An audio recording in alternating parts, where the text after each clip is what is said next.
if you look at statistics, in 2022, we saw how 77% of such Naxal attacks had actually come down, which was a positive, which was a tick, as it were.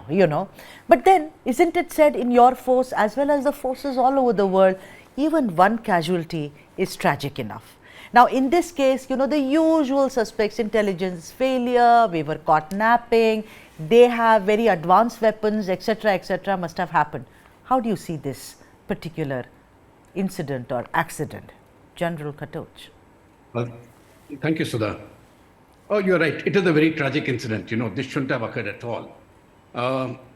When we speak of statistics, it is true that the incidents have come down. But please remember, even last year, we had more than 100 people, or about 100 people who had been killed in Naxal attacks over the course of the year. Why we say they have come down is when we go back 10 years, there were about 1,000 to 2,000 people who would be killed in a year. So when we are looking at it from those figures, it has come down. Now, in this particular incident, it is very clear to anybody who watches it, it is a IED explosion. And the way I look at it is, even without knowing or carrying out any having any input from the ground, a very large quantum of explosives has been used, maybe 50 to 100 kgs. Yes. Only that could have made a crater of this length, of this depth. The second thing is, I don't know, from the visuals which I'm looking at, perhaps there was a culvert here.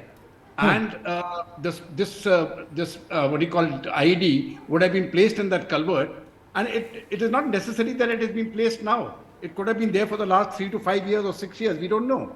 Right. Or when the road was being built, it could have been placed in at that time. So I will not look on it as an intelligence failure.